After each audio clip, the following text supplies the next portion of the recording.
Adoración en espíritu y en verdad. Mas la hora viene y ahora es cuando los verdaderos adoradores adorarán al Padre en espíritu y en verdad. Porque también el Padre tales adoradores busca que le adoren. Dios es espíritu, y los que le adoran en espíritu y en verdad es necesario que le adoren. Juan 4 del 23 al 24. Como todos debemos saber, la adoración en nuestra fe es elemental y de vital importancia. Grosso modo, la adoración es un estilo de vida sobre el cual estamos llamados a transitar. No es una opción, es un imperativo bíblico.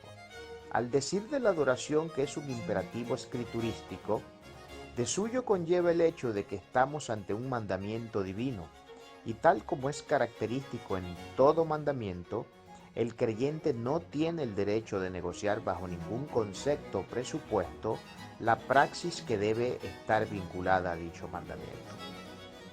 Como con cierta frecuencia digo, adorar es un término que incluye un sinfín de acciones de parte del creyente. Adorar no se limita a una acción única. Existe probablemente una palabra que podría resumir lo que significa adorar a Dios, y es la palabra obediencia. Obedecer al Eterno implica la articulación de un sistema de valores que busca cumplir con las demandas divinas. Pero ¿cuál es ese sistema de valores? La voluntad preceptiva de Dios. Ahora, como pudimos observar en el texto que intentamos estudiar, Juan describe a la perfección las categorías sobre las cuales se debe ejercer la adoración. Los términos espíritu y verdad describen esas categorías. En otras palabras, las características sobre las cuales debe ser ejercida nuestra adoración a Dios. Pero ¿qué significa adorar al Padre en espíritu y en verdad, tal como lo expresa el texto? Entremos un poco en eso. Para ello me será necesario aproximarme a los conceptos espíritu y verdad a grandes rasgos. El espíritu es el elemento de vitalidad en nuestro vínculo con Dios. Es la entidad que nos permite observar parcialmente a Dios y su entorno. El adjetivo que acabo de usar, parcialmente, es definitorio para la construcción de nuestro entendimiento. Ya veremos por qué. Digo que el Espíritu nos permite aproximarnos a Dios parcialmente porque, como pudo observar en la lectura del pasaje, la fórmula de la adoración se compone de dos elementos. Uno, el Espíritu, y dos, la verdad. Ambos elementos son necesarios para poder tener una observación más clara y amplia de Dios, pero no solo para observar, sino para adorar. Como ya vimos, la adoración implica acción, tomar decisiones y determinarnos por medio de la voluntad. La otra parte que nos exige la fórmula de adoración es la verdad. Este componente es tan importante y necesario como el espíritu, pero nuevamente, tal como ocurre con el primer componente, el espíritu, la verdad también es solo una parte del asunto que se complementa con el espíritu. La verdad en su contexto primario significa la primaria, la palabra de Dios.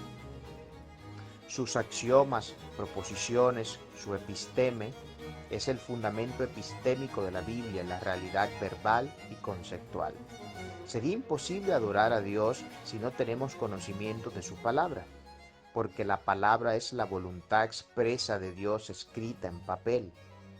Es Él quien prescribe las normas, quien nos da las indicaciones de lo que debemos hacer y cómo hacerlo. Sin un conocimiento sólido de esto, estaríamos errando tal como Cristo se lo recrimina a la samaritana, quienes adoraban en un lugar incorrecto y de la forma incorrecta. Si me permite sugerir el porqué de esa realidad de los samaritanos, es porque principalmente observaban la realidad bíblica con sesgo, es decir, bajo un sistema de pensamiento teñido por otras ideas, que fundamentalmente suscribían a sus preceptos religiosos. Entrando en un segundo contexto de la verdad, acá nos encontramos con el hecho de que debemos suprimir la ignorancia en los niveles más bajos posible. Nunca olvidemos la afirmación bíblica de que el pueblo perece por falta de conocimiento. Nuestro nivel de conocimiento, si bien debe ser ante todo bíblico, puesto que debe ser inequívocamente nuestro punto de partida por antonomasia, dado que éste vendrá a ser el árbitro con el cual juzgar todo lo que nos rodea en el mundo en que vivimos. Es fundamental entender que nuestro interés en el estudio no debe quedar solo en las Escrituras.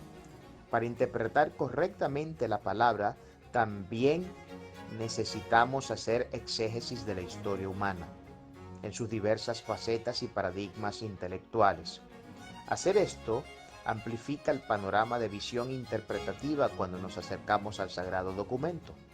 Por eso es elemental este estudio de la vida en líneas generales. Concluyendo este simple comentario, la adoración en espíritu y en verdad es aquella que se ejercita eficazmente en la integración plena de las dos categorías que revela el texto.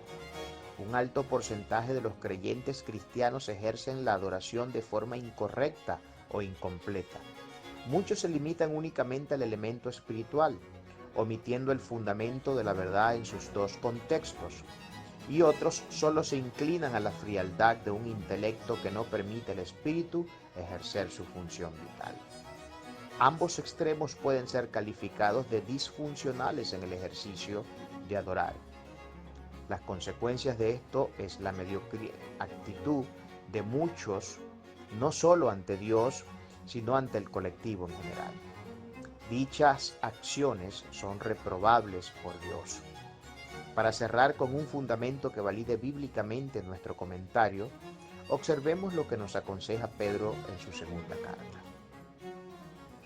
Vosotros también, poniendo toda diligencia por esto mismo, añadid a vuestra fe virtud, a la virtud conocimiento, al conocimiento dominio propio, al dominio propio paciencia, a la paciencia piedad, a la piedad afecto fraternal y al afecto fraternal amor.